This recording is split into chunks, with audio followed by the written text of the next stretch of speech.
Sushma Swaraj ji, Shri Ravishankar Prasad ji, doctor Harshvardhan जी, गोवा के राज्यपाल श्रीमती मृदुला जी, पश्चिम बंगाल के राज्यपाल श्रीमान केशरीनाथ जी, झारखंड के मुख्यमंत्री श्रीमान रघुवर दास, मॉरिशस के मंत्री श्रीमती लीला देवी, केंद्र में मंत्रिमंडल में मेरे साथी जनरल डॉक्टर वीके सिंह, केंद्र में मेरे साथी श्रीमान किरेन रिजिजू जी, श्रीमान अनिल जी, श्री अनिल वाधवा जी, दुनिया के कोने कोने से आए हुए सभी हिंदी प्रेमी भाइयों और बहनों, करीब 39 देशों से प्रतिनिधि यहां मौजूद हैं। एक प्रकार का ये हिंदी का महाकुंभ हो रहा है।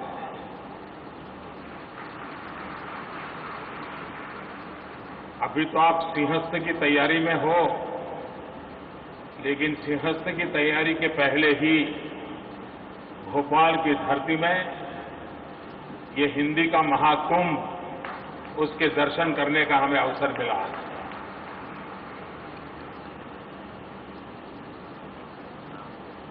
सुषमा जी ने सही बताया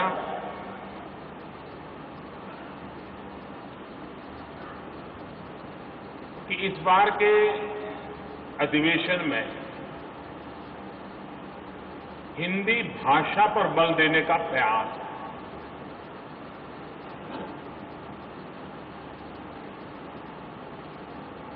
जब भाषा होती है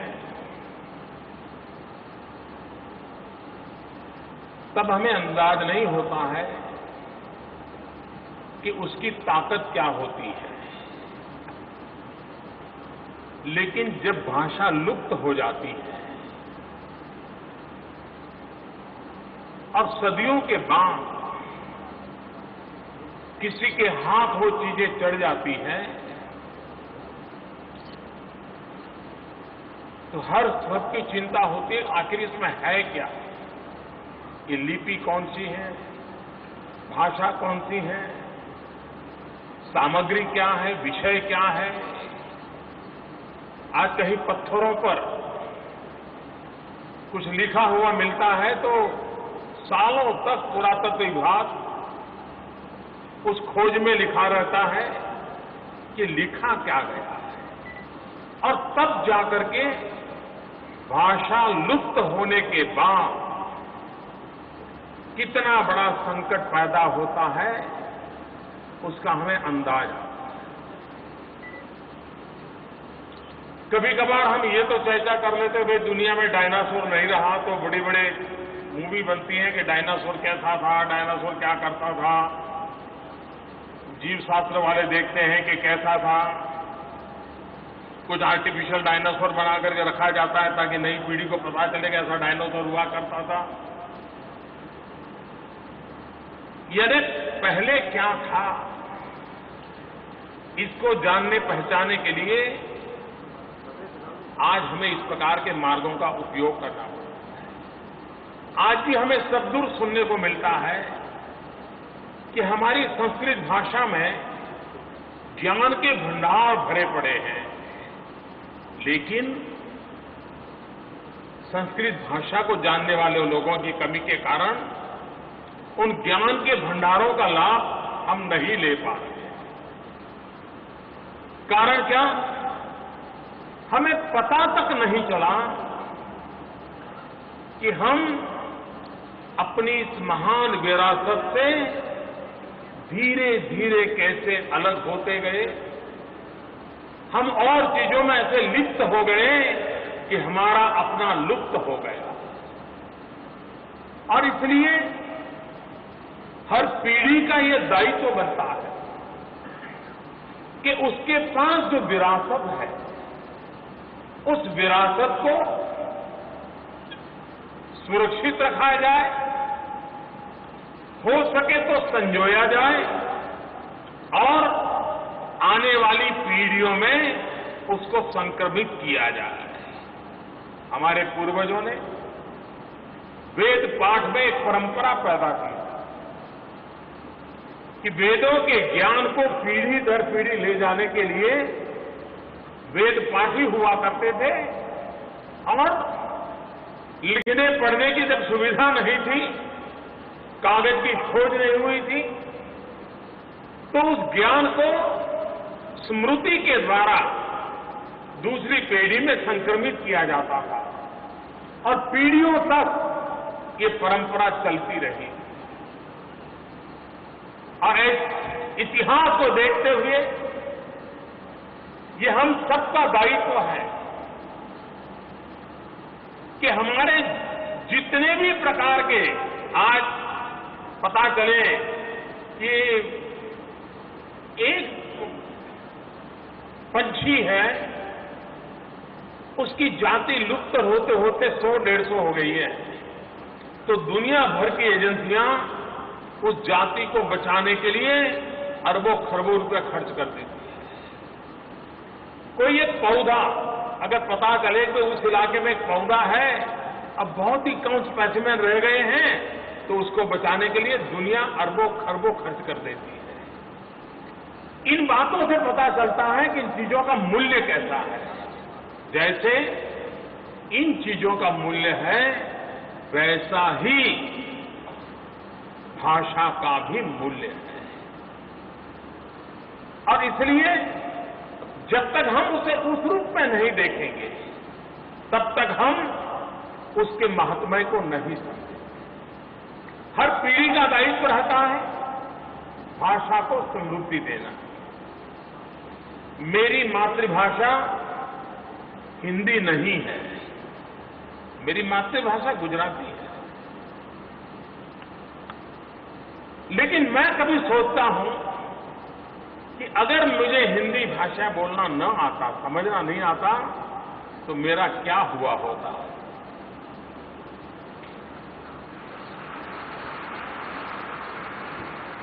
मैं लोगों तक कैसे पहुंचता, मैं लोगों की बात कैसे समझता।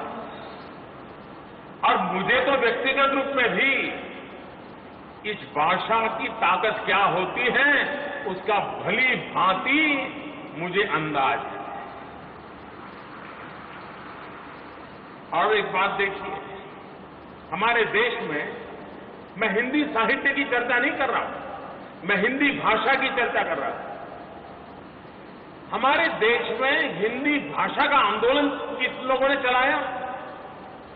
ज्यादातर हिंदी भाषा का आंदोलन उन लोगों ने चलाया है जिनकी मातृभाषा हिंदी नहीं थी। सुभाष चंद्र बोस हो, लोकमान्य तिलक हो, महात्मा गांधी हो, काका साहब कालेलकर हो, राजगोपालाचार्य हो, सबने, यानी जिनकी मातृभाषा हिंदी नहीं थी, उनको हिंदी भाषा के लिए, उसके संरक्षण और संवर्धन के लिए जो दीर्घ दृष्टि से उन्होंने काम किया था, ये हमें प्रेरणा देता है। और आचार्य विनोबा भावे, दादा धर्माधिकारी जी, गांधीयन फिलोसॉफी से निकले हुए लोग, उन्होंने यहां तक उन्होंने भाषा को और लिपि को, दोनों की अलग अलग ताकत को पहचाना था। और इसलिए एक ऐसा रास्ता विनोबा जी के द्वारा विचारों से प्रभावित लोगों ने कर डाला था कि हमें धीरे धीरे आदत डालनी चाहिए कि हिंदुस्तान की जितनी भाषाएं हैं, वो भाषाएं अपनी लिपि को तो बरकरार रखें, उसको तो समृद्ध बनाएं, लेकिन नागरी लिपि में भी अपनी भाषा लिखने की आदत डालें। शायद विनोबा जी का ये विचार, दादा धर्माधिकारी जी का विचार, गांधीयन मूल्यों से जुड़े हुए लोगों का विचार, ये अगर प्रभावित हुआ होता तो लिपि भी भारत की विविध भाषाओं को समझने के लिए और भारत की राष्ट्रीय एकता के लिए एक बहुत बड़ी ताकत के रूप में उभर आई होती। उसी प्रकार से भाषा हर पीढ़ी ने, देखिए भाषा वो जड़ नहीं हो सकती। जैसे जीवन में चेतना होती है, वैसे ही भाषा में भी चेतना होती है। हो सकता है उस चेतना की अनुभूति स्टेथोस्कोप से नहीं जानी जाती होगी, उस चेतना की अनुभूति थर्मोमीटर से नहीं नापी जाती होगी, लेकिन उसका विकास, उसकी समृद्धि उस चेतना की अनुभूति कराती है। वो पत्थर की तरह जड़ नहीं हो सकती है।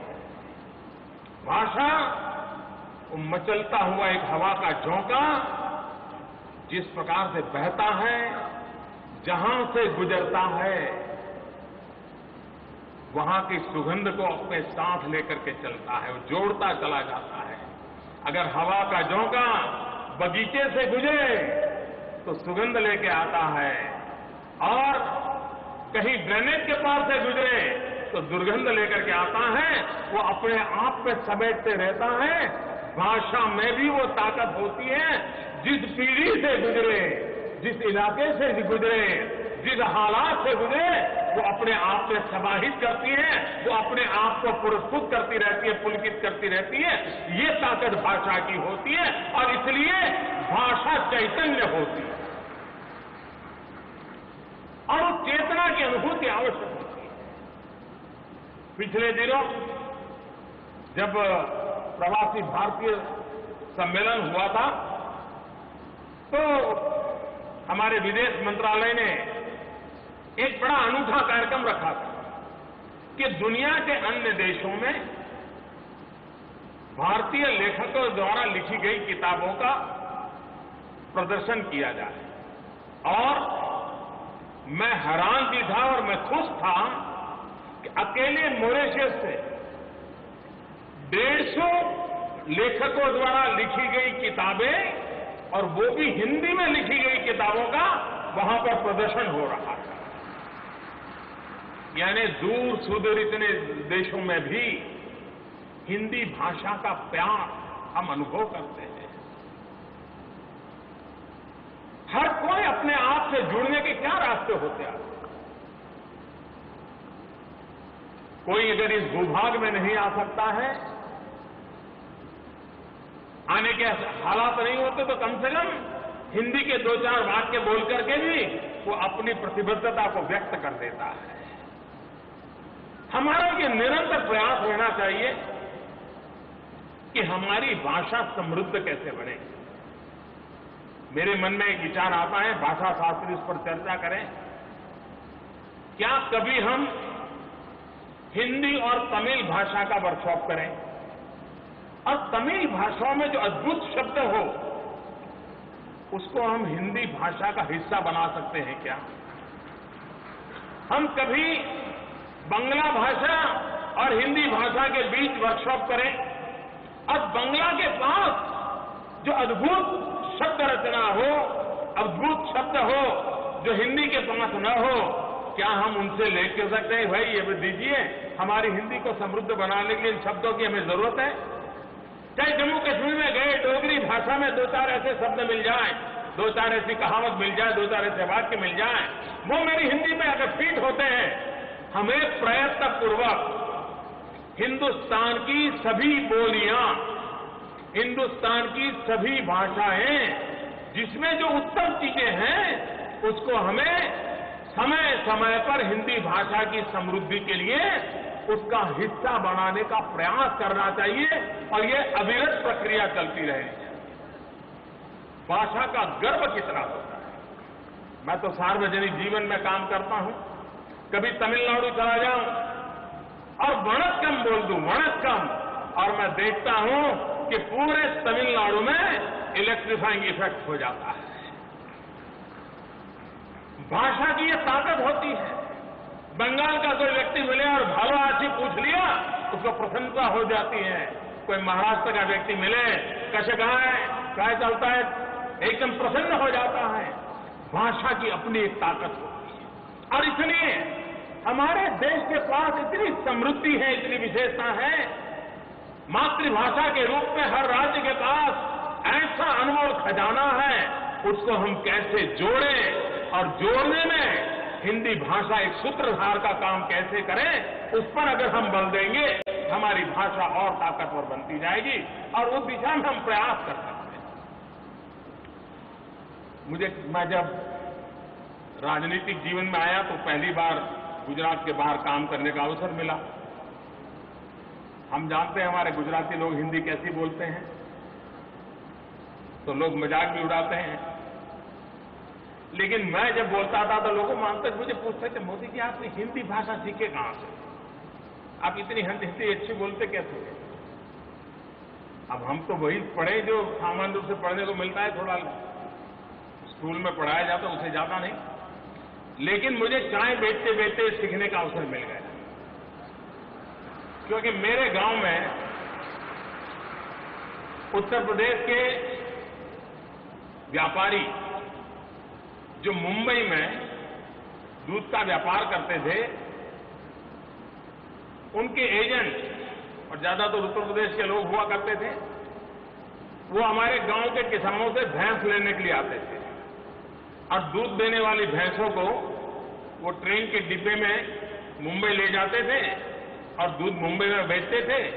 और जब भैंस दूध देना बंद करती थी तो फिर आकर के वो गांव में छोड़ जाते तो उसके कॉन्ट्रैक्ट के पैसे मिलते थे। तो ज्यादातर रेलवे स्टेशन पर ये मालगाड़ी में भैंसों को लाना ले जाने का कारोबार हमेशा चलता रहता था। उस कारोबार करने वाले ज्यादातर उत्तर प्रदेश के लोग हुआ करते थे और मैं उनको चाय बेचने जाता था। उनको गुजराती नहीं आती थी, मुझे हिंदी बिना के बेचे जाने बिना चारा नहीं था, तो चाय ने मुझे हिंदी सिखा दी थी। भाषा सहजता से सीखी जा सकती है, थोड़ा सा प्रयास करें। कमियां रहती हैं, जीवन के आखिर तक कमियां रहती हैं, लेकिन आत्मविश्वास खोना नहीं चाहिए। आत्मविश्वास रहना चाहिए, कमियां होगी, थोड़े दिन लोग हंसेंगे, लेकिन फिर उसमें सुधार आ जाएगा। और हमारे यहां गुजरात का तो स्वभाव था कि दो लोगों को अगर झगड़ा हो जाए, गांव के भी लोग हो, वो गुजराती में झगड़ा कर ही नहीं सकते। उनको लगता है कि गुजराती में झगड़े में प्रभाव पैदा नहीं होता है, मजा नहीं आता। जैसे ही झगड़े की शुरुआत होती है तो वो हिंदी में अपना शुरू कर देते हैं।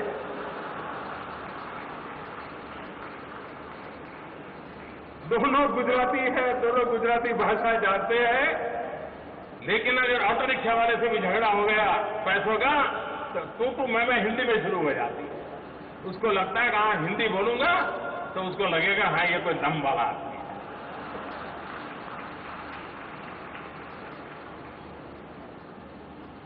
मैं इन दिनों विदेश में मेरा जहां जाना हुआ, मैंने देखा है कि दुनिया में विदेश का कैसा प्रभाव हो रहा है और कैसे लोग विदेश में हमारी बातों को समझ रहे हैं, स्वीकार कर रहे हैं।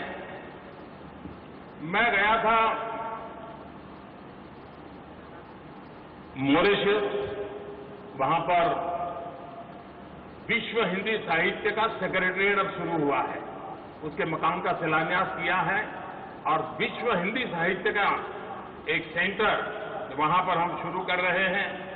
उसी प्रकार से मैं उज्बेकिस्तान गया था, सेंट्रल एशिया। उज्बेकिस्तान में एक डिक्शनरी का लोकार्पण करने का मुझे अवसर मिला और वो डिक्शनरी थी Uzbek to Hindi, Hindi to Uzbek. अब देखिए कि दुनिया के लोगों को कितना इसका आकर्षण हो रहा है। मैं फुदान यूनिवर्सिटी में गया चीन में, वहां पर हिंदी भाषा को जानने वाले लोगों का एक अलग मीटिंग हुआ और वो इतने बढ़िया ढंग से हिंदी भाषा में चीन के लोग मेरे से बात कर रहे थे, यानी उनको भी लगता था कि इसका महात्म्य कितना है। मंगोलिया में गया, अब कहां मंगोलिया, लेकिन मंगोलिया में भी हिंदी भाषा का आकर्षण, हिंदी भाषा बोलने वाले लोग ये वहां हमें नजर आए और मेरा एक जो भाषण हुआ वो हिंदी में हुआ, उसका भाषांतर हो रहा था, लेकिन मैं देख रहा था कि मैं हिंदी में बोलता था और जहां तालियां बजानी थी वो तालियां बजा लेते थे, हंसना था वहां हंस लेते थे। यानी इतनी बड़ी मात्रा में दुनिया के अलग अलग देशों में हमारी भाषा पहुंची हुई है और लोगों को इसका एक गर्व होता है। आप रशिया में जाएं, रशिया में इतना काम हो रहा है हिंदी भाषा पर। आपको रशिया में इतने हिंदी भाषा बोलने वाले लोग मिलेंगे। आप जाएंगे तो सरकार की तरफ से जो अटेंडेंट रखते हैं वो हिंदी भाषी जानने वाले रशियन नागरिक को रखते हैं। यानी इतनी बड़ी मात्रा में वहां हिंदी भाषा, और हमारी सिने जगत ने, फिल्म इंडस्ट्री ने करीब करीब इन देशों में फिल्मों के द्वारा हिंदी को पहुंचाने का बहुत बड़ा काम किया। सेंट्रल एशिया में तो शायद आज भी बच्चे हिंदी फिल्मों के गीत गाते हैं। कहने का तात्पर्य यह है कि एक भाषा के रूप में आने वाले दिनों में हिंदी भाषा का महत्व बढ़ने वाला है। जो भाषा शास्त्री हैं उनका एक मत है कि दुनिया में करीब करीब 6000 भाषाएं हैं और जिस प्रकार से दुनिया तेजी से बदल रही है, उन लोगों का अनुमान है कि 21वीं सदी का अंत आते आते इन 6000 भाषाओं में से 90% भाषाओं का लुप्त होने की संभावनाएं दिखाई दे रही है। ये भाषा शास्त्रियों ने चिंता व्यक्त की है कि छोटे छोटे तबके के लोगों की जो भाषाएं हैं और भाषाओं का प्रभाव और रिक्वायरमेंट बदलती जाती है, टेक्नोलॉजी का प्रभाव बढ़ता जा रहा है। विश्व की 6000 भाषाएं हैं, उसमें से 21वीं सदी का अंत आते आते 90% भाषाओं के लुप्त होने की संभावना है। अगर ये चेतावनी को हम न समझे और हम हमारी भाषा का संरक्षण संवर्धन न करें तो फिर हमें भी रोते रहना पड़ेगा। हाँ भाई, डायनासोर ऐसा हुआ करता था, फलानी चीज ऐसी हुआ करती थी, वेद के पाठ ऐसे हुआ करते थे। हमारे लिए वो आर्कियोलॉजी का विषय बन जाएगा, हमारी वो ताकत खो देगा। और इसलिए हमारा दायित्व बनता है कि हमारी भाषा को हम कैसे समृद्ध बनाएं और चीजों को जोड़ें। भाषा के दरवाजे बंद नहीं किए जा सकते और जब जब उसको एक दीवारों के अंदर समेट दिया गया तो भाषा भी बची नहीं और भाषा समृद्ध भी नहीं बनी। भाषा में वो ताकत होनी चाहिए कि हर चीजों को अपने आप में समेट ले और समेटने का उसका प्रयास होता रहना चाहिए और उस दिशा में होता है। विश्व में इन चीजों का असर कैसा होता है? कुछ समय पहले इजराइल का, जैसे हमारे यहां नवरात्रि का फेस्टिवल होता है या दीपावली का फेस्टिवल होता है, वैसा उनका एक बड़ा महत्वपूर्ण फेस्टिवल होता है हेनुका। तो मैंने इजराइल के प्रधानमंत्री को सोशल मीडिया के द्वारा ट्विटर पर हिब्रू भाषा में हेनुका की बधाई दी। 3-4 घंटे के भीतर भीतर इजराइल के प्रधानमंत्री ने इसको एक्नॉलेज किया और जवाब दिया। और मेरे लिए खुशी की बात थी कि मैंने हिब्रू भाषा में लिखा था, उन्होंने हिंदी भाषा में धन्यवाद का जवाब दिया।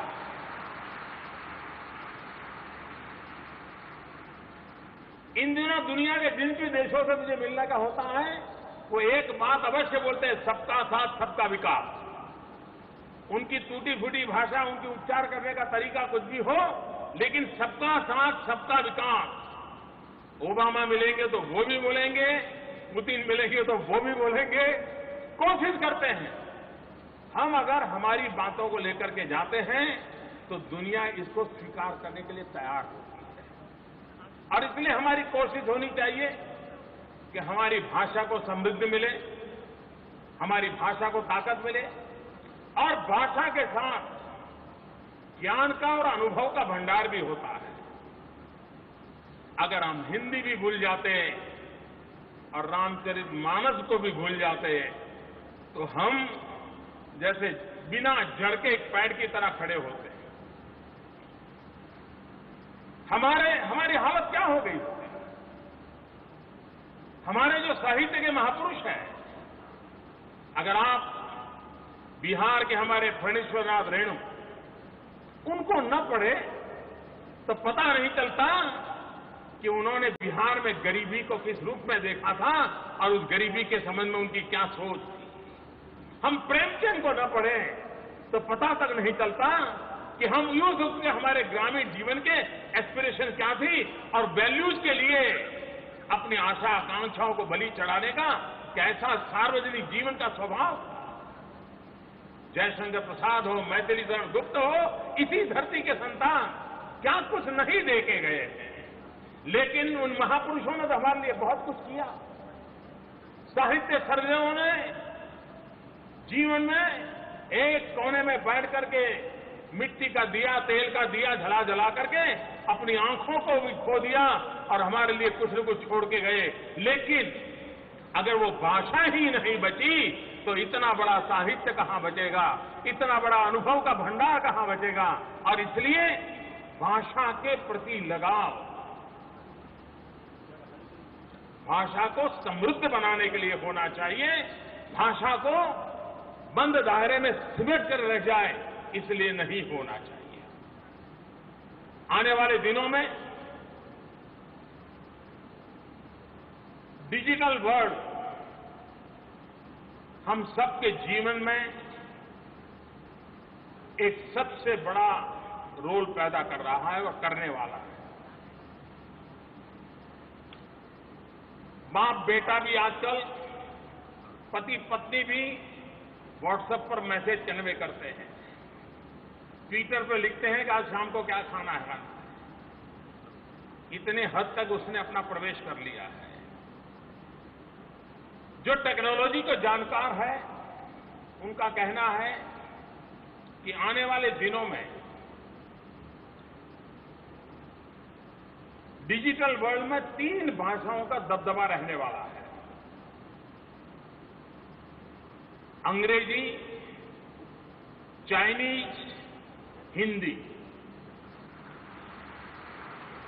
और जो भी टेक्नोलॉजी से जुड़े हुए हैं उन सबका दायित्व बनता है कि हम